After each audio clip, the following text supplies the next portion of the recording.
জাহানারা মরো।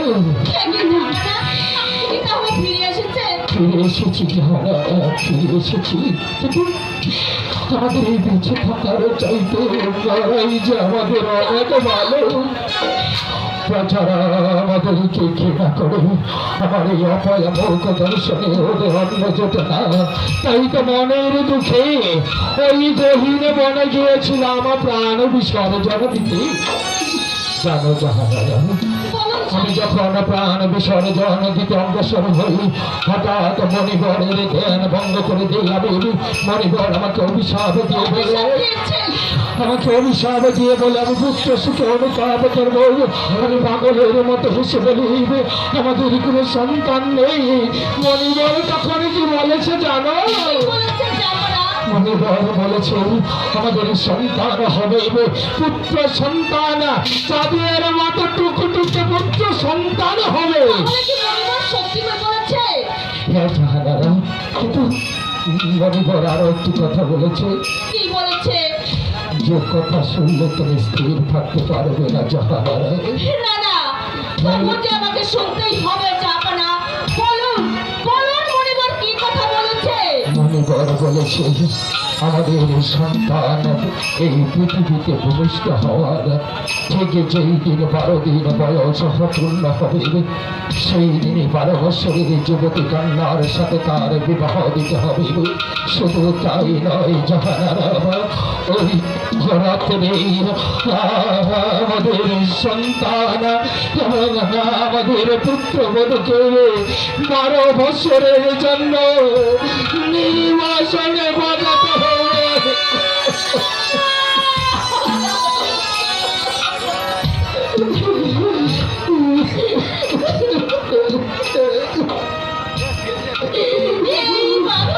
শিশুকে আমি নির্বাসন করব দিয়ে আমরা কেমন করে বেঁচে থাকবো জাহানারা? এর চাইতে নিঃসন্তান ছিলাম, সেটাই তো খুব ভালো ছিলাম। জানি জাহানারা, জানি এই আঘাত তুমি সইতে পারবে না। শুধু তুমি কেন, এ পৃথিবীর কোনো মাই পারবে না এই আঘাত সইতে। কিন্তু জাহানারা, একবার ভেবে দেখো জাহানারা, তুমি নিরাশপুরের বেগম, নিরাশপুরের হাজারো সন্তানের জননী তুমি। তাই তো তোমার হাজারো সন্তানের মুখে হাসি ফোটাতে ও সন্তানের জননী তোমাকে হতেই হবে। জাহানারা, যদিও আমার সন্তানকে যদিও নির্বাসন দণ্ড দিতে হয়, তবুও দিয়ে যে আমি অনেক কষ্ট করে বেঁচে থাকবো জাহানারা। তবুও যে আমাদের আর তুলে নামটা মুছে যাবে জাহানারা। ঠিক বলেছ জাহানারা, ঠিক বলেছ। শত কিছুর পরেও তো আমাদের আজ করে নাম মুছে যাবে। তাই বলছি জাহানারা, চলো আর বিলম্ব না করে প্রজাদের কাছে এই খুশির সংবাদটুকু পৌঁছিয়ে দিই। ঠিক আছে জাহানারা, তাই চলুন।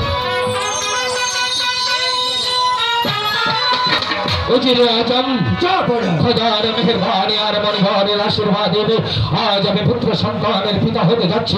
মহলে বেগমের প্রসব ব্যথা উঠেছে, ঘনবর্জন্ত দাসী সুখবর নিয়ে আসছে না।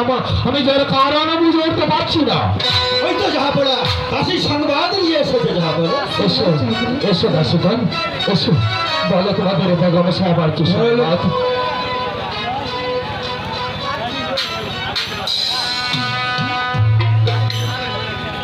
শুনেন শুনেন ওই রে পাছা গো, পাছা বলি রে আরে হাই গো, ছেলে জন্ম হইল আপনার গো।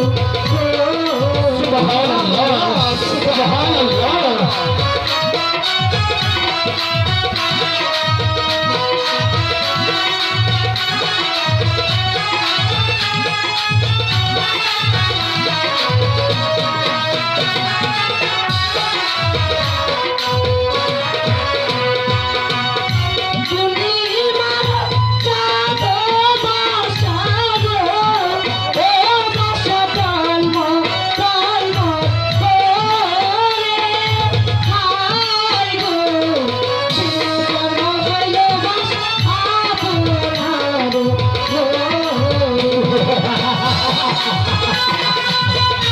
উকিল সাহেব প্রধান বিচারক চোখ দিয়ে তাকিয়েছে সব সন্তানের ভূত হয়েছি আমার আক্ষরে নাম বসে গেছে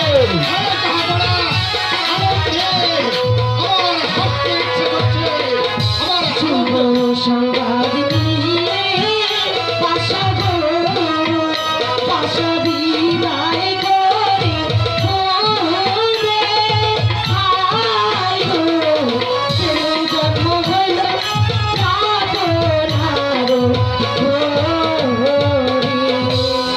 দাসীগণ আজ আমি অত্যন্ত আনন্দিত এই নাও তোমাদের বকশিস যাও আবার তোমরা বিশ্রাম করো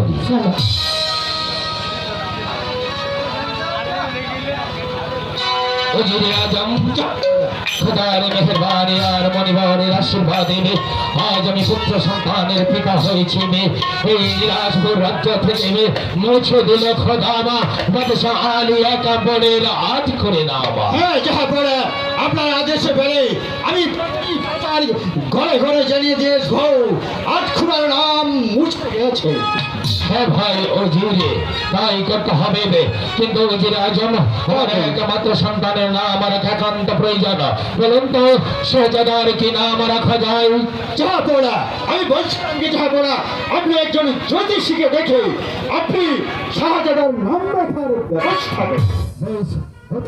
বলেছেন তাহলে আর বিলম্ব না করে যখন রাজ জ্যোতিষীকে এই রাজ জ্যোতিষ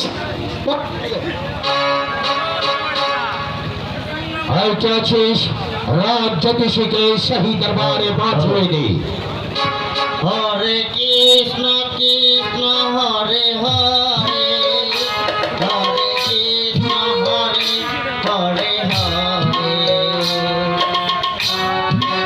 নমস্কার মহারাজ নমস্কার এসো রাজ জ্যোতিষী এসো। বলুন মহারাজ আজ আমি বড় আনন্দিত আজ আজ আমি বড় খুশি আর এই খুশিতে তোমাকে কি খুশি সংবাদ দিচ্ছি খোদার মেহরবানি আর মনিবারের আশীর্বাদে আমি পুত্র সন্তানের পিতা হয়েছি তাই তোমার একমাত্র সন্তানের নাম রাখা একান্ত প্রয়োজন বলো তো আমার সন্তানের কি নাম রাখা যায় তুমি ভালো করে গণনা করে দেখো আমার সন্তানের কি নাম রাখা যায় আমি গণনা করে দেখছি কি নাম রাখা যায় তার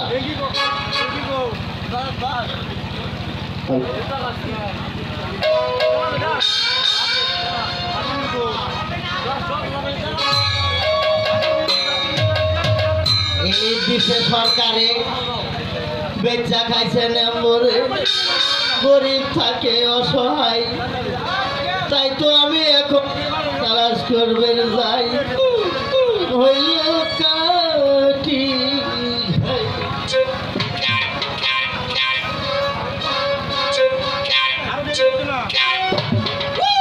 পেয়েছি মহারাজ বলছেন জি বলো আপনার নামের সঙ্গে মিল করে নাম পেয়েছি কি সেই নাম একাব্বর বাদশার একমাত্র পুত্র নাম তার রহিম বাদশাহ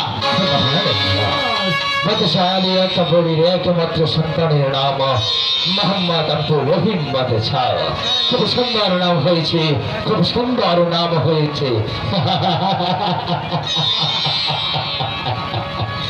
যাও জ্যোতিষী তুমি তোমার ব্রততে নাম নিয়ে সসম্মানে বিদায় হও তাই যাচ্ছি মহারাজ